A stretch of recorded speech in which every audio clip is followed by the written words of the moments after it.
धर्म प्रेमी भाई और बहनों, दैनिक प्रवचन के अंतर्गत भार वहाँ के चार विश्राम, भार वहाँ के चार विश्राम।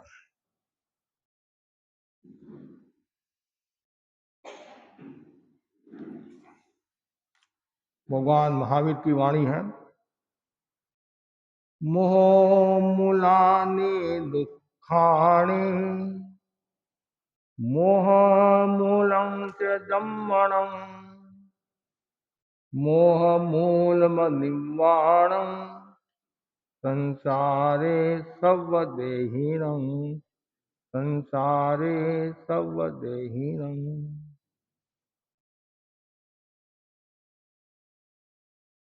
संसार के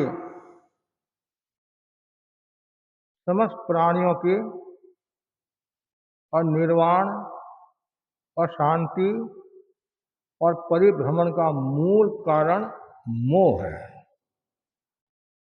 मोह समस्त दुखों की जड़ है।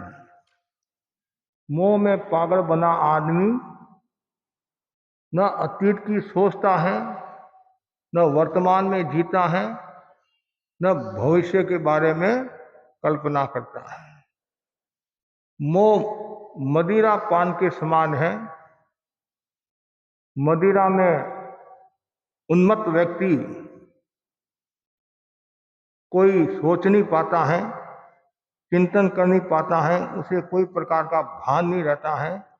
उसी प्रकार मोह में जो डूबा हुआ व्यक्ति होता है वो कोई प्रकार का सम्यक चिंतन नहीं कर पाता है। मोह की साधना, मोह पर विजय प्राप्त करना बहुत कठिन काम है। कितना सुंदर कहा गया है कि मोह की अग्नि बड़ी खतरनाक होती है। संसार में जितना जल है उस जल से भी मोह की अग्नि को बुझाया नहीं जा सकता है। और जल राशि भी असमर्थ है। और जब व्यक्ति के भीतर में मोह का भाव जागृत हो जाता है, उसमें परायापन, भेदभाव, ईर्ष्या, प्रतिशोध, राग देश आदि सब उत्पन्न हो जाते हैं। मोह में स्वार्थ का भाव भी रहता है, परमार्थ का भाव नहीं रहता है। 8 कर्मों में सबसे खतरनाक जो कर्म है वह है मोह कर्म। मोह कर्म को सेनापति की उपमा से उपमित किया गया है। सेना में जो सेनापति प्रमुख होता है उसको यदि वश में कर लिया जाता है तो जवान स्वतः ही वश में हो जाते हैं।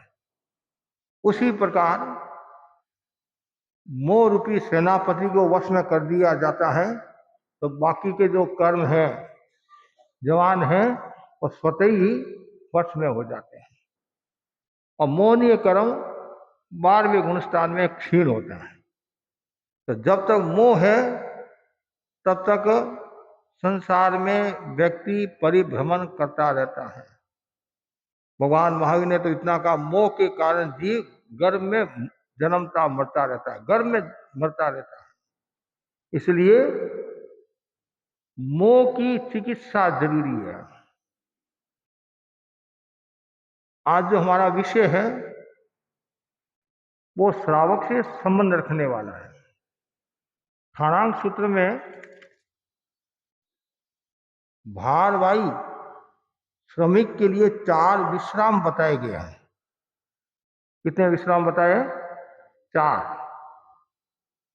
जैसे कोई भारवाही भार लेकर जा रहा है, भार को एक खंधे से दूसरे खंधे पर रखना, काफी देर से दाएं खंधे पर लेकर जा रहा है तो विश्राम के लिए वह क्या करता है, दाएं से बाएं खंधे पर लाता है तो उसको थोड़ा विश्राम मिलता है। फिर आगे बढ़ता है, देह चिंता के लिए, शरीर की निवृत्ति के लिए वो भार को नीचे रखता है। जंगल पार करा है, देह चिंता होगी तो भार को नीचे रखता है, तो उसको थोड़ा विश्राम मिलता है। पहले तो इस कंधे से इस कंधे को विश्राम मिला, अब शरीर को विश्राम मिल रहा है। तीसरा बताया गया है, देवालय, धर्मशाला आदि सार्वजनिक स्थानों में रात्रि प्रवास करना। सारी रात प्रवास करता है तो शरीर को विश्राम मिलता है। और चौथी जो महत्वपूर्ण बात बताई है, मंजिल तक पहुंचकर भार को उतार देना। जब वो अमुक क्षेत्र से अमुक क्षेत्र में आता है, एक गांव से दूसरे गांव में आता, अपने घर पर आ जाता है और भार को नीचे उतार देता है, तो राहत का अनुभव करता है कि शरीर हल्का हो गया। ये चार तो यहाँ बताया गया है। इसी प्रकार श्रमणोपासक जो साधुओं की जो सेवा करता है, जो श्रावक है, उसके लिए भी चार विश्रामों का उल्लेख है। पहला जो बताया है, जो श्रावक है शील व्रत, गुण व्रत, वेरमान, प्रत्याख्यान, पोषद उपवास को स्वीकार करता है। हमारा जीवन, गृहस्थ लोगों का जीवन, वह कर्मों के भार से प्रताड़ित है। कर्मों का कितना भार है, कितना भार है। अब कर्मों के भार से मुक्त होने के लिए और अपने आप को विश्राम देने के लिए वो क्या करता है, शील व्रत, गुण व्रत आदि को स्वीकार करता है, जिससे उसके कर्म थोड़े हल्के हो जाते हैं और उसको थोड़ा विश्राम मिलता है। नहीं तो कितना भार है। आज आर्थिक समस्या, सामाजिक समस्या, पारिवारिक समस्या, ये सब व्यक्ति को भार मुक्त नहीं, भार युक्त बनाते हैं। कितना शरीर पर बोझा रहता, टेंशन रहता, तनाव रहता। तनाव के कारण कभी कभी आदमी तो आत्महत्या भी कर लेता है, घर छोड़कर चला जाता है और परिवार को कह भी देता, मेरे से ये परिवार संभलता नहीं है, मैं तो जा रहा हूं। जब वो व्रत स्वीकार कर लेता है तो उसको थोड़ी शांति मिलती है। यह है भार को एक खंधे से दूसरे खंधे पर रखने के समान। एक खंधे से थोड़ा विश्राम मिला। अब दूसरा बताया गया है, अब वो और आगे बढ़ता है। अब व्रत तो स्वीकार कर लिया और समता के विकास के लिए, विशेष त्याग के लिए वो क्या करता है, गुण व्रत की साधना करता है।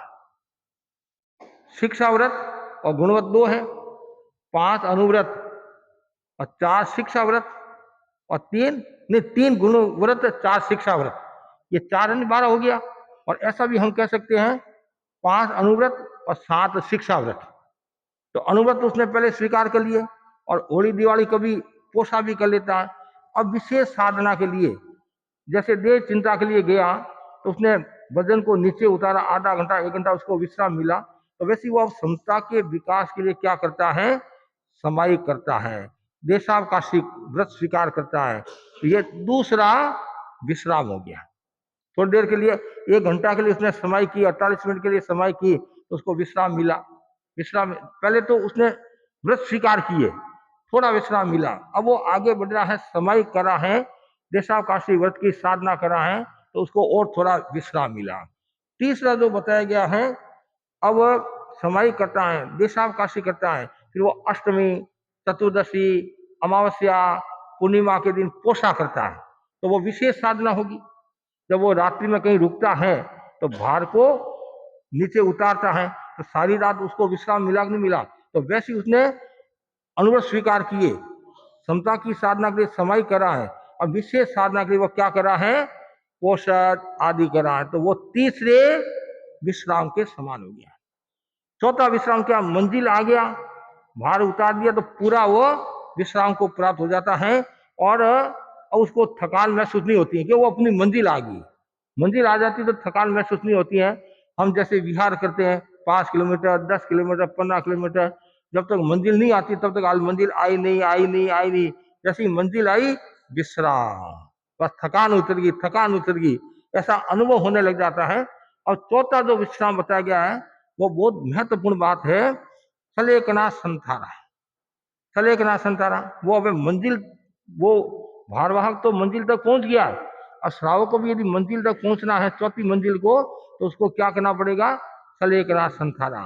सलेकना संथारा कर लेता है तो वो और विश्राम को प्राप्त होता है, आत्मा को निर्मल बनाता है, आत्मा को पवित्र बनाता है।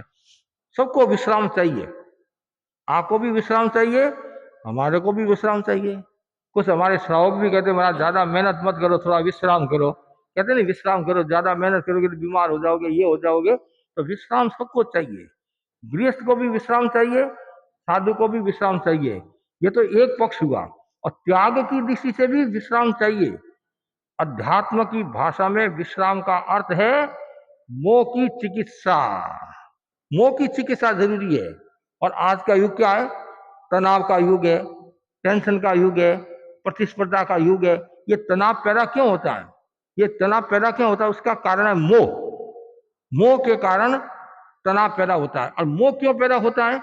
आसक्ति के कारण।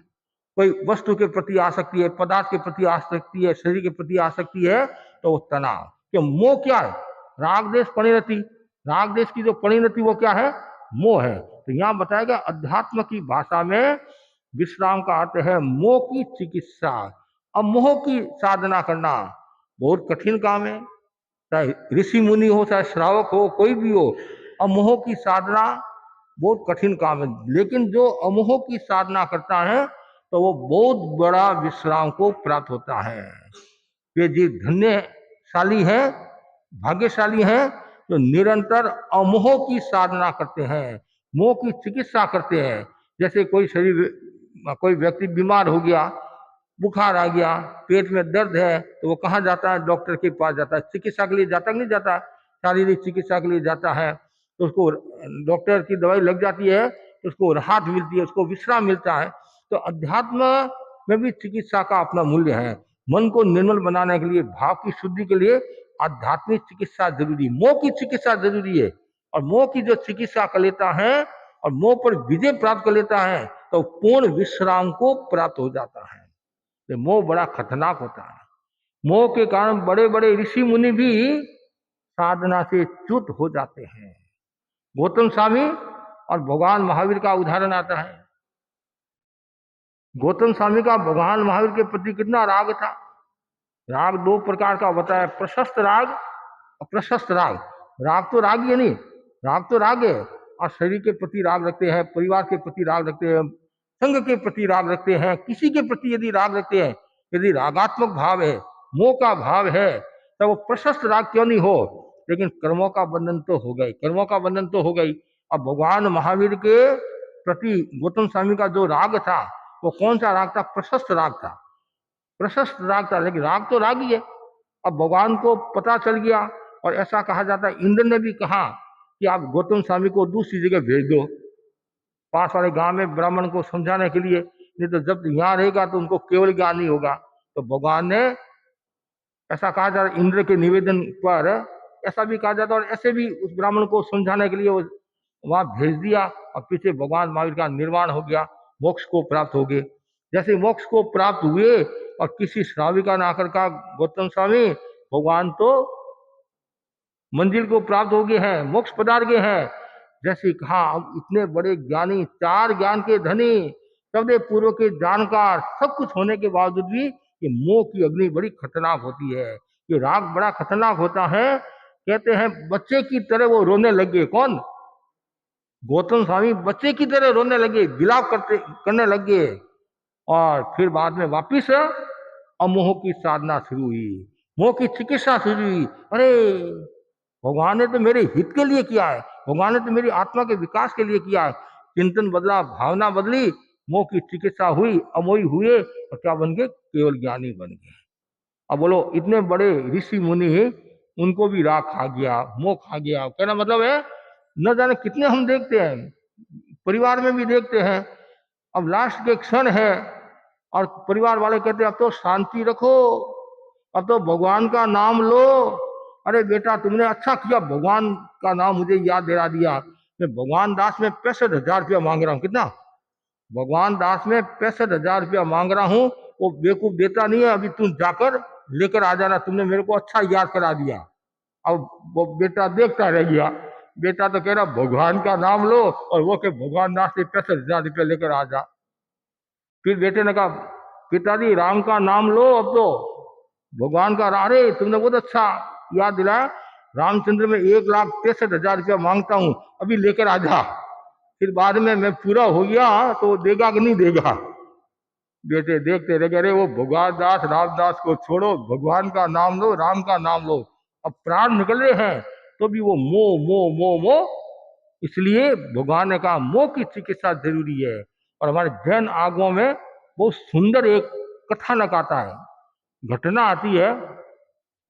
अयोध्या नगरी, कीर्तिधर राजा, रामायण का प्रसंग है। कीर्तिधर राजा राज्य करता था, बड़ा एक प्रतापी था, समझदार था, चिंतनशील था, वैरागी था, आत्मार्थी था, पाप भीरु था, और राज्य की चिंता करने वाला था, प्रजा की चिंता करने वाला था। तो प्रजा का सुख मेरा सुख, इतनी उनकी भावना। और संतों का योग मिला, मन में भावना जगी मुझे दीक्षा लेना है। और तत्काल अपने पुत्र सुकौशल पुत्र था, और उसको राज्य का भार दे दिया, और पिता ने दीक्षा ले ली। साधना करे हैं, मास खमन की तपस्या। पुराने समय में सुनते हैं, कोई भी इतिहास पढ़ते हैं, मास खमन मास खमन मास खमन मास खमन। उपवास बेला तो हमारे लिए छोड़ा है, उपवास बेला तो हमारे लिए छोड़ा है, और मास खमन। इधर सुकौशल राजा हो गया, राज्य का अच्छी तरह से संचालन करा है, और जनता का खूब ध्यान रख रहा है। इधर क्या होता है, मुनिराज कीर्तिधर मुनि वो विचरण करते हुए मास खमन की तपस्या का पारना, और वो अपनी अयोध्या नगरी में आए और घरों में घूम रहे हैं, गोत्री के लिए, गोत्री के लिए घूम रहे। इधर जो कीर्तिधर की जो पत्नी थी, पत्नी ने मुनि को देखा, घोर से देखा, ये मुनि तो मेरे संसार पक्षीय पति है, और कहीं ऐसा न हो जाए कि मेरे बेटे को लेकर ये चला जाए, तो पीछे मैं अकेली क्या करूंगी। पति गया कोई बात नहीं, लेकिन बेटे का तो आधार है, बेटा राज्य का संचालन करा बहुत अच्छा है, और यदि ये लेकर चले गए तो मुश्किल हो जाएगी। तो क्या किया, जो नौकर आदि थे, वॉचमैन आदि नौकर, उन सबको कह दिया मुनि को बाहर निकाल दो, परिसर में नहीं रहे मुनि, बाहर निकालो, उनको धक्का देकर बाहर निकालो। नौकर भी देखते रह गए। देखो कितना स्वार्थ है दुनिया के अंदर। अयोध्या का पति, पति था राजा, स्वामी था, दीक्षा ली, और आज उसी राजा को उसकी पत्नी बाहर निकाल दिया है। ऑलरेडी इस मुनि को यहां रखना नहीं है, और ज्यादा कुछ करे तो बांध दो। मुनि को बांध दिया। मुनि तो समताधारी थी, न कोई राग न कोई द्वेष, अध्यात्म में लीन थे, कोई किसी का दुश्मन नहीं है, अपनी आत्मा ही दुश्मन है, अपनी आत्मा ही मित्र है। मैंने जो कर्म किया वो मुझे भोगने हैं। समता समता समता। इधर क्या होता है, धाय माता को पता चलता है, धाय माता को ये देखा, धाय माता के आंखों में आंसू आ गए। ये क्या, अयोध्या का स्वामी के साथ ऐसा व्यवहार। जिस स्वामी ने अयोध्या को पाला पोसा बड़ा किया, सब कुछ किया, परिवार का लालन पालन किया, जनता का इतना ध्यान रखा, और उस अयोध्यापति जो मुनि बन गए हैं उनके साथ ऐसा दुर्व्यवहार। और दुर्व्यवहार कराने वाली कौन, घरवाली, और कोई दूसरा कोई नहीं। आजकल हम कहते नहीं परायों से खतरा नहीं है, अपनों से ही खतरा है ना। पराये को क्या लेना देना, पड़ोसी को क्या लेना देना, गांव वालों को क्या लेना देना। आपके घर में घटना घट रही है तो पड़ोसी को क्या पता, गांव वालों को क्या पता, आप बताते तब उनको पता चलता। तो धाय माता से रहा नहीं गया, और धाय माता ने क्या किया, और जाकर सारी बात किसको बता दी, राजा को बता दी। और राजा को बताया, राजा क्या क्या बात है, ये बात है। जो मातुश्री सहदेवी नाम था माँ का, और माँ ने ये आदेश दे दिया। बेटा बहुत दुखी हुआ, खिन्न हुआ, मेरे बाप के साथ ऐसा व्यवहार, धिक्कार है मेरी आत्मा को। मैं राजा बना हूं और मुनि की मैं रक्षा नहीं कर सकता हूं, और मुनि की साधना में सेवक नहीं बन सकता हूं, गोत्री के लिए निवेदन नहीं कर सकता हूं। न जाने क्या क्या भाव आए। तत्काल वह बाहर आता है, मुनि के पास मुनि से क्षमत कामना करता है, मुनि को छुड़वाया। और फिर अब सुकौशल मुनि के मन में भी वैराग्य का भाव आ गया कि मेरा पिता मंजिल की ओर बढ़ रहा है, मोक्ष की ओर बढ़ रहा है, आत्मा का उत्थान कर रहा है, उत्कर्ष कर रहा है, अब मुझे भी संसार में नहीं रहना है, ये सिंहासन को छोड़ता हूं। और तत्काल दीक्षा ले ली। और आजकल आप लोग होते महाराज, मेरे तो एक ही लड़का है, कैसे दीक्षा दूं, इतनी संपत्ति कौन संभालेगा, कौन संभालेगा, कौन संभालेगा। अरे संपत्ति कौन संभालेगा, उसकी चिंता मत करो, आप अपने आप को संभाल लो तो ही बहुत है। अपने आप को संभालो, आत्मा को संभालो। माँ और नहीं, पिता पुत्र दोनों मुनि बन गए, दोनों ने वहां से विहार कर दिया, साधना करे हैं। इधर जैसी माँ को पता चला, सहदेवी को पता चला, उसको इतना धक्का लगा, इतना आर्त ध्यान हुआ, और वो भी मरकर जंगल में बाघनी सिंहनी बन गई, बाघनी बन गई। जो आर्त ध्यान में मरता है, तीरथ गति में जाता है, दुर्गति में जाता है। अब ये दोनों मुनि अपनी साधना करे हैं, और साधना करते करते करते अब लास्ट कार्तिक पूर्णिमा का दिन मास कमल पूरा हुआ, और गोत्री के लिए जा रहे हैं। बाप और बेटा दोनों गोत्री के लिए जा रहे हैं, और रास्ते में क्या होता है, ये बाघनी सिंहनी बाघनी आ गई। जैसे ही बाघनी को देखा बाप और बेटे ने, और दोनों वो भी देख रहे हैं, बाघनी भी देख रही है, और बाघनी तेज आ रही है मारने के लिए, झपटने के लिए, खाने के लिए। कीर्तिधर ने कहा, बेटा पीछे आ जा, तुम, मैं तो बूढ़ा हूं, तो कोई खास बात नहीं है, तुम पीछे आ जा, तुम जवान है अभी, आज सेवा करना संग की मेरा। सुकौशल मुनि बोले, मुनिराज मैं क्षत्रिय हूं, पीछे हटने वाला नहीं हूं, मुकाबला करने वाला हूं। कीर्तिधर मुनि को पीछे किया, खुद आगे आया, बढ़ रहा है, और बाघनी आई और झपटा मारा, उसको मार दिया। मारने के बाद में वो मांस खा रही है, और मांस खाते खाते उसको ज्ञान हो गया। ये तो परिचित सा लग रहा है, ये खून, ये आदि कहते हैं जाति स्मृति ज्ञान हो गया। मति ज्ञान का एक जो भेद है, जाति स्मृति ज्ञान हो गया, और ज्ञान हो गया। धिक्कार, जिस बेटे के लिए मैंने आत्महत्या की, मतलब आत्महत्या की, मरी वो, और आज उसी बेटे को मैं खा रही हूं, धिक्कार है मेरी आत्मा को। उसको ज्ञान हुआ, उसने त्याग कर दिया। मुनिराज तो ने समता की, मोक्ष पदार्थ गए, और इधर ये बाघनी भी आग से पूर्ण करके आग से देवलोक में गई, कैलाश में संतारा कर दिया, त्याग कर दिया, और फिर बाद में वो भी आगामी काल में मोक्ष को प्राप्त होगी। और उधर कीर्तिधर भी ने खूब समता रखी, खूब समता रखी, उनको भी केवल ज्ञान हो गया। अब ये जो मूल बात है मोह की, जो मैं बात बता रहा था प्रारंभ में, मोह मोह कितना खतरनाक है। मोह के कारण, स्वार्थ के कारण पति को भी बाहर निकला दिया। क्यों?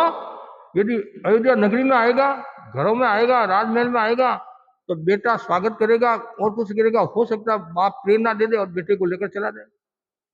मोह के खातिर हुआ। और यदि ऐसा नहीं होता तो और कोई दूसरा रूप हो सकता।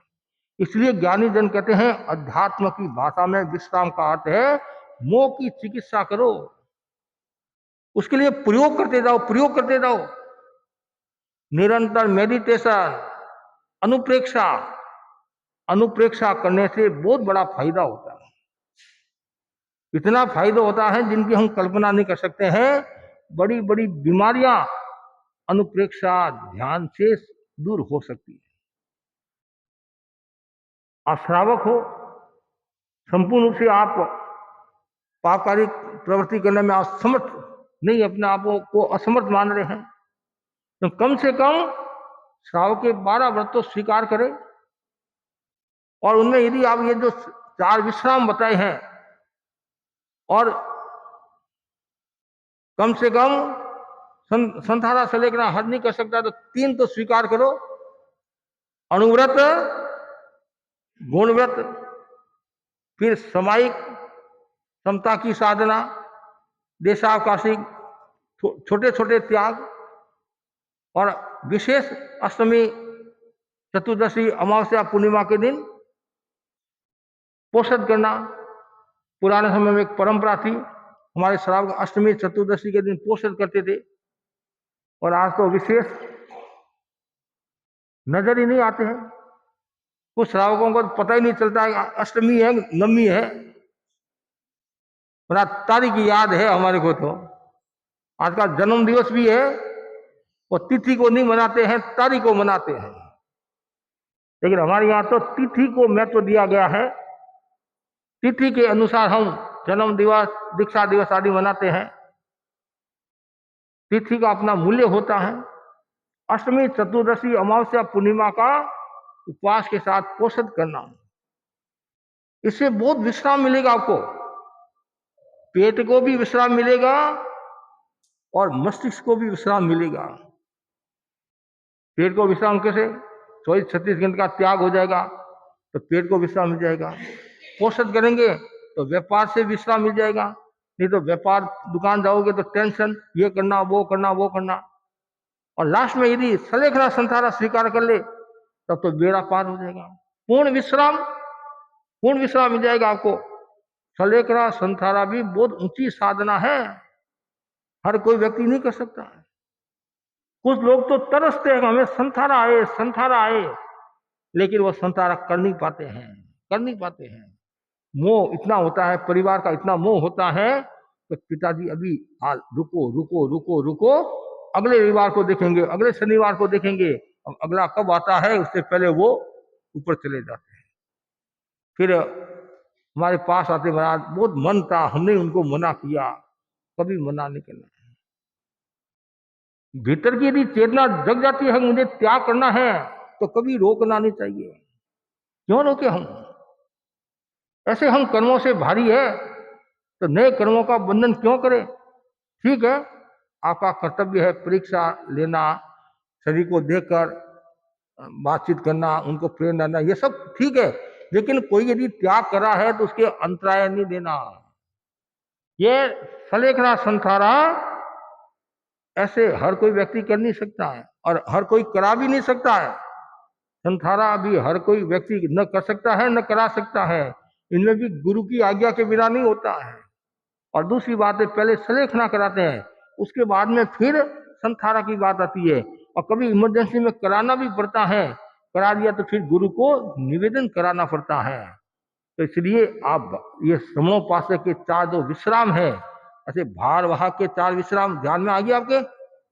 भारवाहक के 4 विश्राम कौन से हैं? कोई व्यक्ति भार लेकर जा रहा है, जैसे लकड़ियों का भार लेकर जा रहा है उदाहरण के है, तो एक कंधे से दूसरे कंधे पर रखता है तो दाएं कंधे को विश्राम मिला, थोड़ी देर के लिए विश्राम मिला, तो ये एक विश्राम हो गया। फिर देह चिंता के लिए उसने भार को नीचे रखा, आधा घंटा 1 घंटा उसको विश्राम मिला, ये दूसरा विश्राम हो गया। तीसरा देवालय धर्मशाला में रुका, सारी रात उसको विश्राम मिल गया, और फिर दूसरे दिन रवाना हुआ, तो ये तीसरा हो गया। और फिर मंजिल पहुंच गया और पूरा वजन उतार दिया और एकदम विश्राम विश्राम विश्राम। वो कितना सुख का अनुभव करता है।